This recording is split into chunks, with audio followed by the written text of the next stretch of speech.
माँ बाबा गए तो हैं कामरान भाई के साथ। अब दुआ करो कि हमाद भाई बाबा की बात मान लें और घर वापस आ जाएं। तो क्या वो अपने बचपन के दोस्त की भी बात नहीं मानेंगे?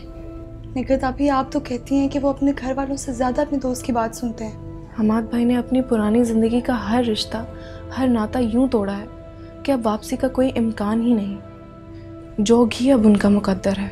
इतनी लंबी नाराज़गी और खुद को इतनी बड़ी सज़ा, सारा गुस्सा थूक दें और घर वापस आ जाएं। बात नाराज़गी की नहीं है बात, और ना ही मैं किसी से नाराज़ हूँ। बात सिर्फ उसूल की है, और डैड ने मुझे खुद उस घर से निकलने को कहा था। मेरा मुतालबा आज भी सिर्फ इतना सा है कि मौलवी साहब के साथ उस घर में जो ज़्यादती हुई है मैं उसका अज़ाला चाहता हूँ, और बस। भला जोगी भी घर वापस आए हैं।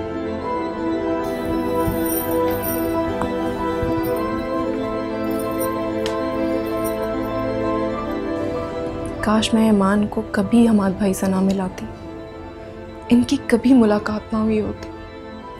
इस सब की जिम्मेदार मैं हूँ। नहीं निगत आपी, आपकी कोई गलती नहीं है। गलती तो उस तकदीर की है जो पहले इंसान के दिल में मोहब्बत का जज्बा जगाती है और फिर दूर खड़े होकर उसका तमाशा देखती है। आप इस सब की वजह नहीं है। आप ना होती तो कोई और वजह होती। बात को समझने की कोशिश करें।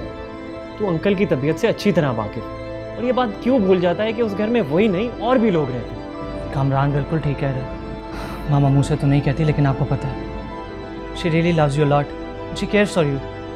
उनके लिए आ जाए।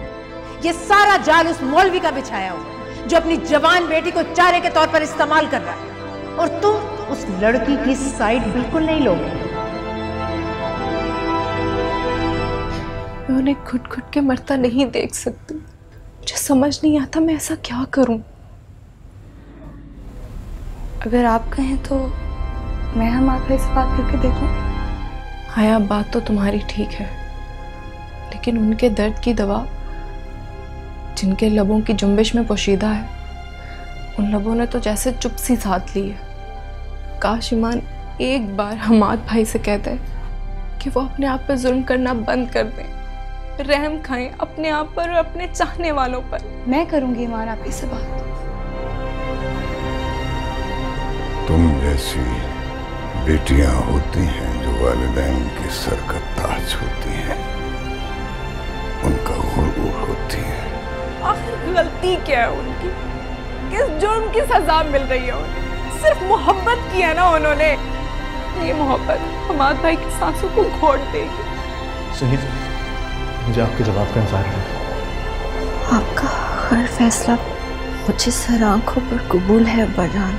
काश ईमान एक बार हमाद भाई से कहते कि वो अपने आप पर जुल्म करना बंद कर दें। मैं आपसे सिर्फ ये कहना चाहता हूँ कि मैंने जब से आपको देखा है मेरा आप अपना नहीं हो रहा। तब से अब तक उस बदनसीब इंसान ने इन मोतियों को अपने दिल की तिजोरी में बंद रखा है, इस उम्मीद पर कि कभी ना कभी किसी का पत्थर दिल तो पिघलेगा। अगर उनकी बर्बादी के जिम्मेदार हमारा घराना है तो उनके जख्मों के लिए मरहम भी यहीं से जाना चाहिए।